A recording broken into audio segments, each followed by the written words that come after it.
राधे राधे मित्रों, श्रीमद् भागवत महापुराण प्रथम स्कंद का पंचम अध्याय। भगवान के यश कीर्तन की महिमा और देवर्षि नारद का पूर्व चरित्र। सूत जी कहते हैं, तदंतर सुखपूर्वक बैठे हुए वीणा पाण परम यशस्वी देवर्षि नारद ने मुस्कुराकर अपने ही पास बैठे ब्रह्मर्षि व्यास जी से कहा। नारद जी ने प्रश्न किया, महाभाग व्यास जी, आपके शरीर एवं मन दोनों ही अपने कर्म एवं चिंतन से संतुष्ट है ना? अवश्य ही आपकी जिज्ञासा तो भली भांति पूर्ण हो गई है, क्योंकि आपने जो यह महाभारत की रचना की है वह बड़ी ही अद्भुत, वह धर्म आदि सभी पुरुषार्थों से परिपूर्ण है। सनातन ब्रह्म तत्व को भी आपने खूब विचारा है और जान भी लिया है, फिर भी प्रभु आप अकृतार्थ पुरुष के समान अपने विषय में शोक क्यों कर रहे हैं? व्यास जी ने कहा, आपने मेरे विषय में जो कुछ कहा है वह सब ठीक ही है, वैसा होने पर भी मेरा हृदय संतुष्ट नहीं है। पता नहीं इसका क्या कारण है। आपका ज्ञान अगाध है, आप साक्षात ब्रह्मा जी के पुत्र हैं, इसलिए मैं आपसे इसका कारण पूछता हूँ। नारद जी, आप समस्त गोपनीय रहस्य को जानते हैं, क्योंकि आपने उन पुराण पुरुष की उपासना की है जो प्रकृत पुरुष दोनों के स्वामी हैं और असंग रहते हुए भी अपने संकल्प मात्र से गुणों के द्वारा संसार के सृष्टि, स्थिति और प्रलय करते रहते हैं। आप सूर्य की भांति तीनों लोकों में भ्रमण करते रहते हैं। आप योग बल से प्राणवायु के समान सबके भीतर रहकर अंतःकरणों के साक्षी भी हैं। योगानुष्ठान और नियमों के द्वारा परब्रह्म और शब्द ब्रह्म दोनों की पूर्ण प्राप्त कर लेने पर भी मुझमें जो बड़ी कमी है उसे कृपा करके आप बतलाइए। नारद जी ने कहा, व्यास जी, आपने भगवान के निर्मल यश का गान प्रायः नहीं किया है।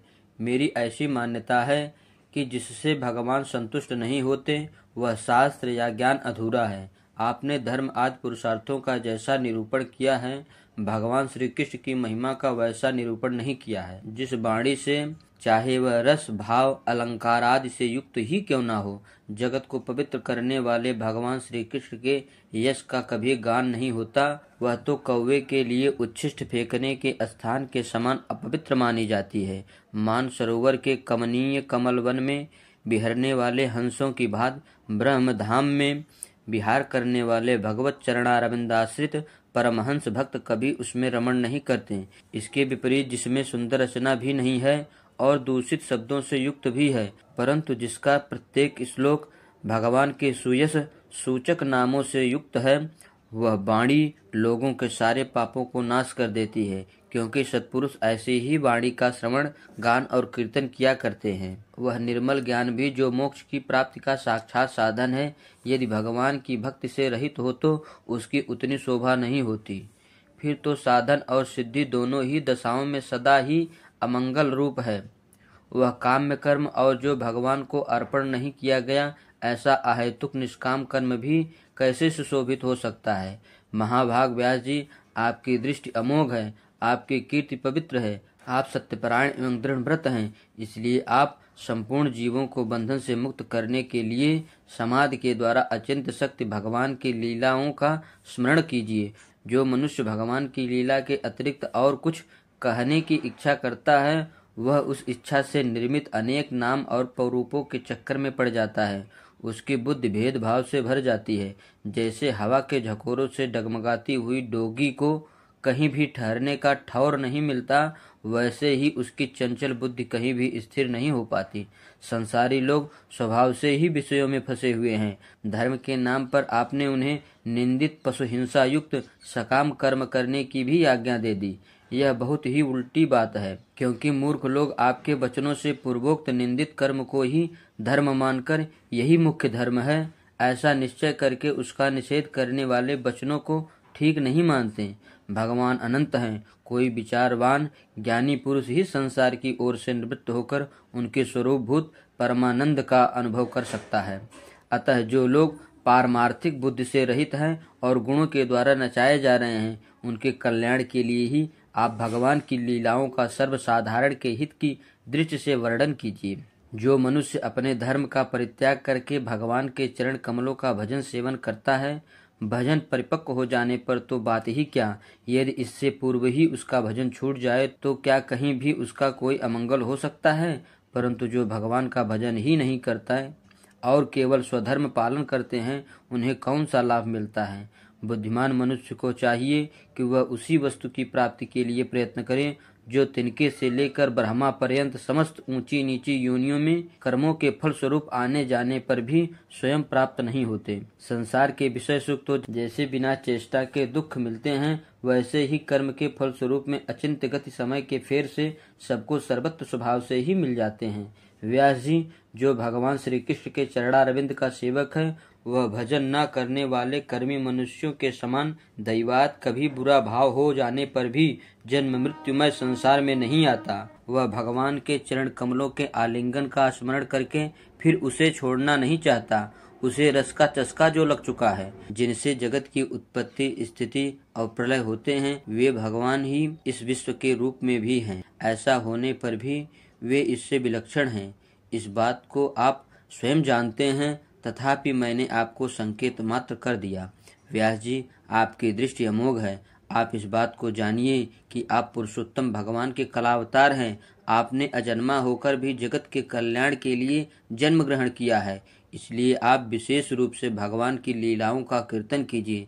विद्वानों ने इस बात का निरूपण किया है कि मनुष्य की तपस्या, वेदाध्ययन, यज्ञानुष्ठान, स्वाध्याय, ज्ञान और दान का एकमात्र प्रयोजन यही है कि पूर्ण कीर्ति श्री कृष्ण के गुणों और लीलाओं का वर्णन किया जाए। मुने, पिछले कल्प में अपने पूर्व जीवन में मैं वेदवादी ब्राह्मणों की एक दासी का लड़का था। वे योगी वर्षा ऋतु में एक स्थान पर चातुर्मास कर रहे थे।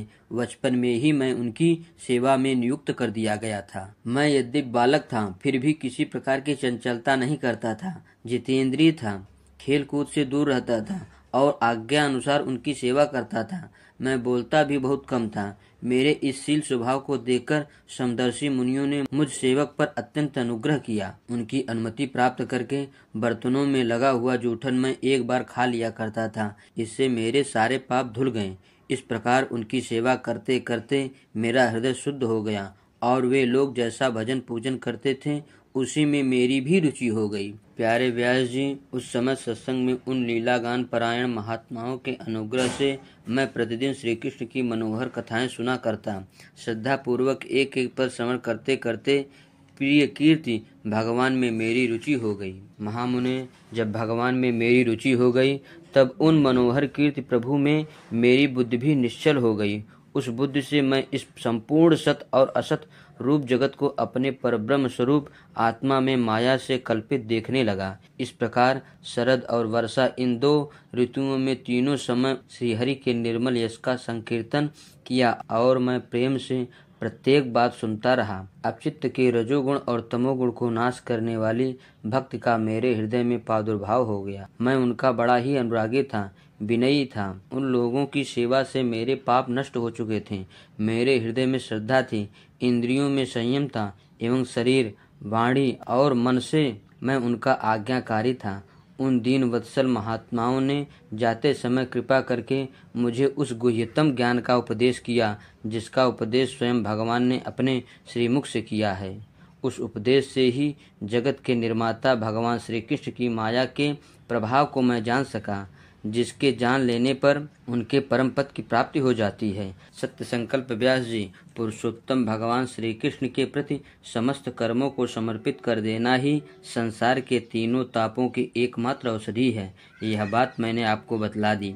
प्राणियों को जिस पदार्थ के सेवन से जो रोग हो जाता है, वही पदार्थ चिकित्सा विधि के अनुसार प्रयोग करने पर क्या उस रोग को दूर नहीं करता?